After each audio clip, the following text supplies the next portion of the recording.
So what's up, you guys? So this video is gonna be not about the Jeep, but it's about my mom's truck. So the truck in question is a 2020 Chevy Silverado. It's a two-wheel drive. It is a custom, so it's like almost a work truck. I think WT is actual work truck, but this is one step above that, so not the bottom of the barrel, but close to it.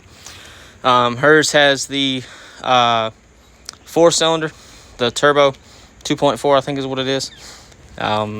It's got, I think, right around 40,000 miles on it. And I put a leveling kit on it that I showed in a video for the Jeep. I just now am getting to putting it on because I asked her when she wanted it put on, and today was the day, so went ahead and put it on today after I got home from work. It's, I think, almost 11 o'clock. I started at about 7:30, 8 o'clock, somewhere around there. So it took me a few hours just because there were some obstacles that I wasn't expecting. And I'll go over that in a minute. But so this is the kit. It's from MotoFab. It's just literally 2 spacers that go on top of the strut. That's it. Nothing fancy. Nothing for the rear. She didn't want the rear because this is a truck, so it does have a rake like most trucks do, and she's fine with the way the rear sits. She just wanted the front lifted up a little bit. Right now it looks taller than it should because the driver's side has the front tire back on, the passenger side does not, and it's also on a jack stand, and the suspension is not loaded or compressed, so I have to move it for it to actually go all the way back down. But this is a 2-inch kit. That's the part number. I bought it from Amazon. I think it was like, it was about, I think $89 or $90. Not too much. I mean, you can't really expect much from a company like that. It's just like Rough Country. Rough Country is a pretty cheap company. So take that with a grain of salt because you're not going to have very good clear instructions. And yeah, so these are the instructions that it comes with. That's what they look like. It comes with 6 Allen head bolts, which I have it over there, which use I think it's an 8mm Allen, and then it comes with 4 lock nuts that go on the actual Allen bolts to hold them on, or actually go on the factory strut studs to hold the leveling kit on the strut. And those are 17mm, but again, I'll talk about all that in a minute.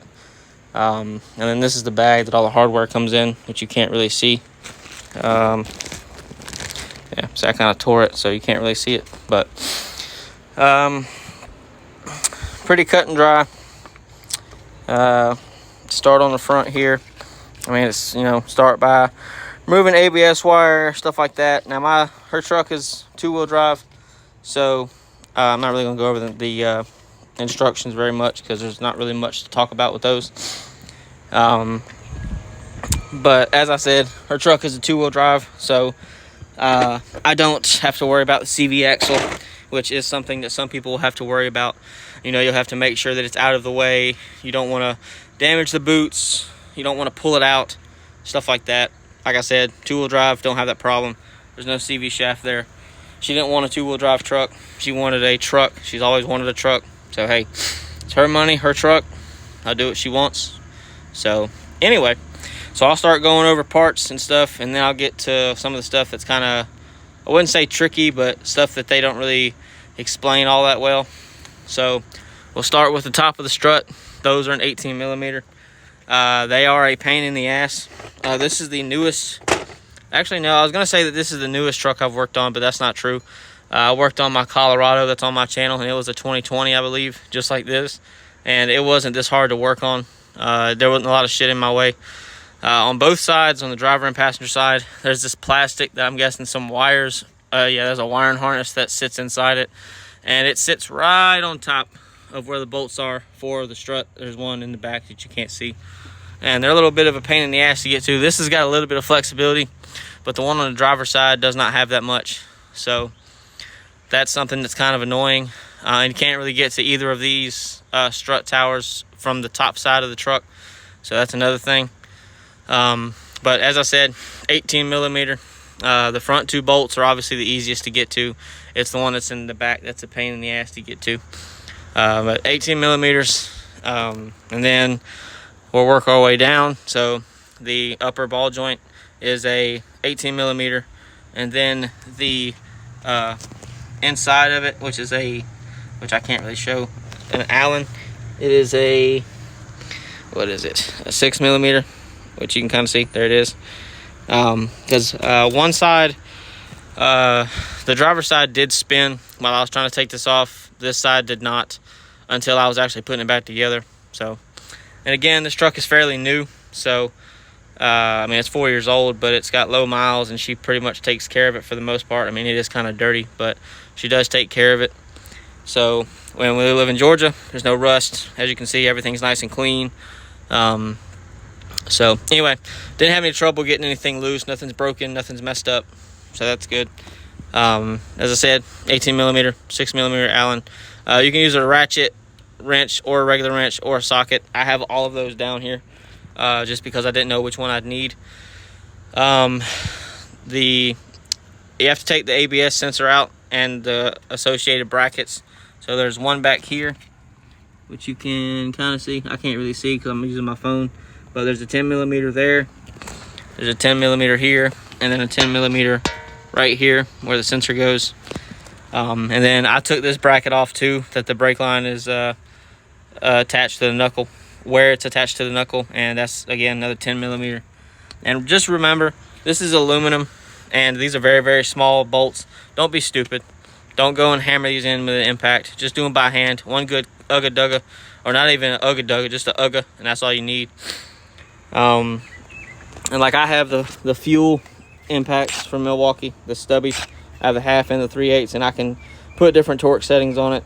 So, but I did put those in by hand, just because I didn't want to risk messing them up, because again, this ain't my vehicle, so don't want that to have an issue. I don't have any issues. Next thing is the tie rod. So it is a 21 millimeter nut, and a 10 millimeter socket or wrench will fit on the actual shaft itself to keep it from spinning. And then the sway bar end link is a 9 millimeter.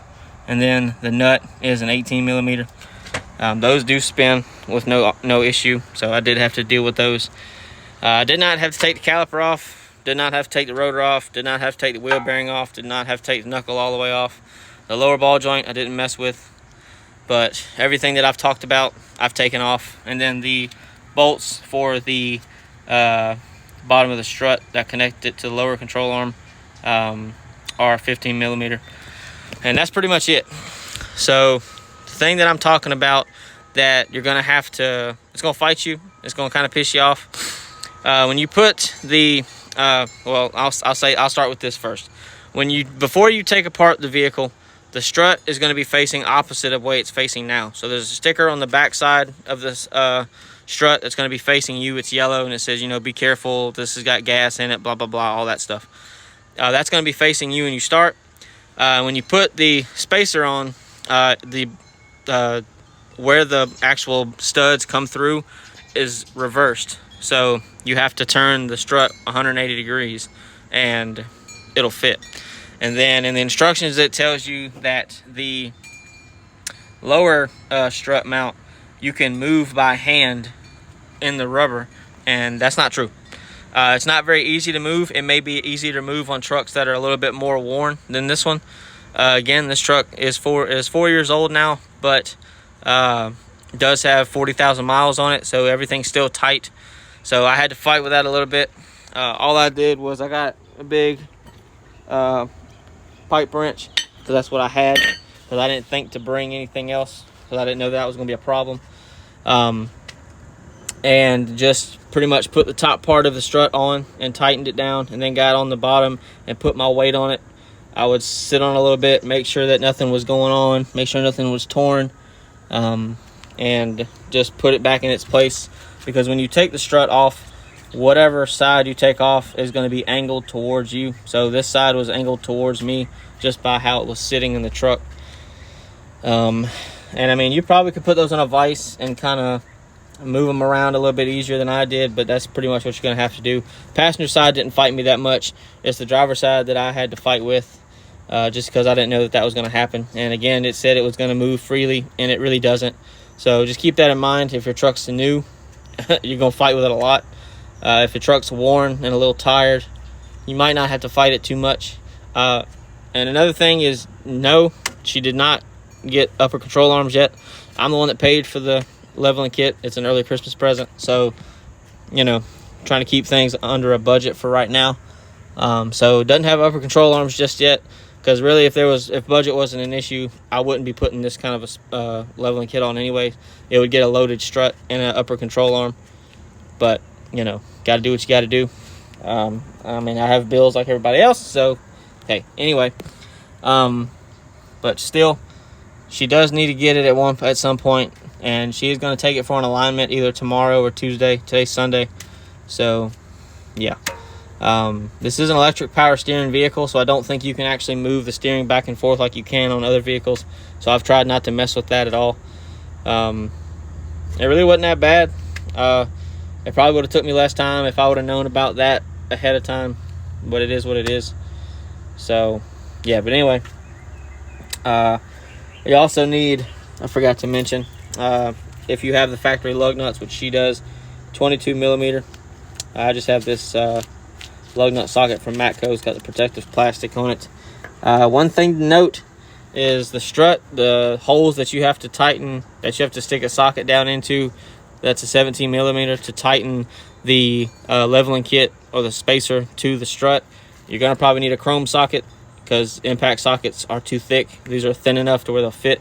Luckily, I have some in a Craftsman set, because I almost was going to get bit by that. I thought I was going to be SOL, but I wasn't, so that's good.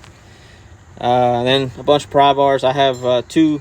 I have a medium and then a pretty long one, and they seem to do just fine. Just for me to push down on the control arm, the upper control arm, to get the ball joint into the spindle. So, but yeah, I guess I can tell you how it rides later on.